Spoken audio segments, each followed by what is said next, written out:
ഈശോ മിശിഹായ്ക്ക് സ്തുതിയായിരിക്കട്ടെ. പ്രിയമുള്ളവരെ, ഇതാ ഒരു പുതിയ പ്രഭാതം. നിന്നോട് ചേർന്ന് നല്ലവനായ ദൈവത്തിന് നന്ദി പറയുകയാണ്. ഈ ദിവസം നിനക്ക് ഏറ്റവും അനുഗ്രഹിക്കപ്പെട്ട ദിവസമാകട്ടെ എന്ന് പ്രത്യേകമായിട്ട് ആശംസിക്കുന്നു. ഈ സുപ്രഭാതത്തിൽ നിൻ്റെ ശ്രദ്ധയെ ഞാൻ പ്രത്യേകമായിട്ട് ക്ഷണിക്കുക ഒരു വ്യക്തിയുടെ ആഴമേറിയ ദൈവത്തിലുള്ള ആശ്രയത്തിലേക്കാണ്. അത് മറ്റാരുമല്ല, നമ്മുടെ സങ്കീർത്തകനാണ്.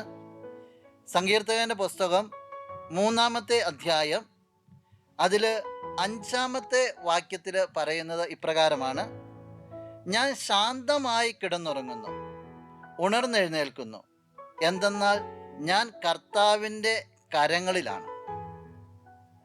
സങ്കീർത്തകൻ പറയുന്ന വലിയൊരു ഉറപ്പ്, ഞാൻ ശാന്തമായി കിടന്നുറങ്ങുന്നു, ഉണർന്നെഴുന്നേൽക്കുന്നു, എന്തെന്നാൽ ഞാൻ കർത്താവിൻ്റെ കരങ്ങളിലാണ്.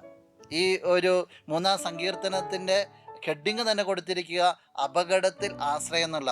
ജീവിതത്തിൽ പലതരത്തിലുള്ള പ്രതിസന്ധികൾ വന്നാലും, ജീവിതത്തിൽ എന്തൊക്കെ നേരിടേണ്ടി വന്നാലും സങ്കീർത്തനം പറയുകയാണ്, ഞാൻ ശാന്തമായിട്ട് ഉറങ്ങും, ശാന്തമായിട്ട് എഴുന്നേൽക്കും. അതിനുള്ള കാരണം ഞാൻ കർത്താവിൻ്റെ കരങ്ങളിലാണ്, കർത്താവ് എന്നോട് കൂടെ. എനിക്ക് ഉറപ്പാണ്.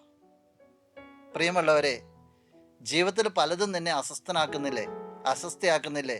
ജീവിതത്തിൽ പല പ്രതിസന്ധികളോടൊക്കെ കടന്നു പോകില്ലേ?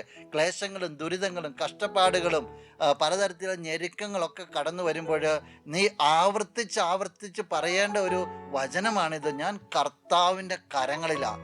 എന്തൊക്കെ എനിക്കെതിരെ പാളയമടിച്ച്, എന്തൊക്കെ ചുറ്റും വന്നാലും ഞാൻ എൻ്റെ കർത്താവിൻ്റെ കരങ്ങളിൽ ഞാൻ ശാന്തമായിട്ട് ഉറങ്ങും, ശാന്തമായിട്ട് എഴുന്നേൽക്കും. ഈ ഒരു ഉറപ്പ് നീ ജീവിതത്തിൽ സൂക്ഷിച്ചു കഴിഞ്ഞാൽ ഒരു ശക്തിക്ക് നിന്നെ തോൽപ്പിക്കാനായിട്ട് സാധിക്കുകയില്ല. ആ ഒരു ഉറപ്പ് ജീവിതത്തിലേക്ക് കൊണ്ടുവരാൻ നിനക്ക് സാധിക്കട്ടെ എന്ന് ഈ നിമിഷം പ്രത്യേകമായിട്ട് പ്രാർത്ഥിക്കുകയാണ്. നമുക്ക് പ്രാർത്ഥിക്കാം. കർത്താവേ, എന്നെ കേൾക്കുന്ന ഈ വ്യക്തിയെ പ്രത്യേകമായിട്ട് സമർപ്പിക്കുകയാണ്.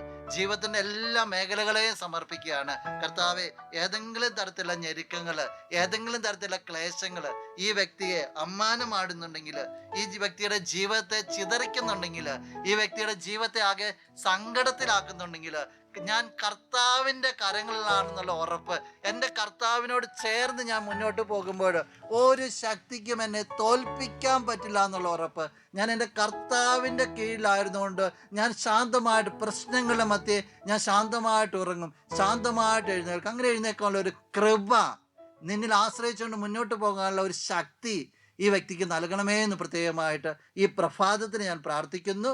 ഇപ്പോഴും എപ്പോഴും എന്നേക്കും. ആമേൻ. എല്ലാ ആരാധനയും എല്ലാ സ്തോത്രങ്ങളും എല്ലാ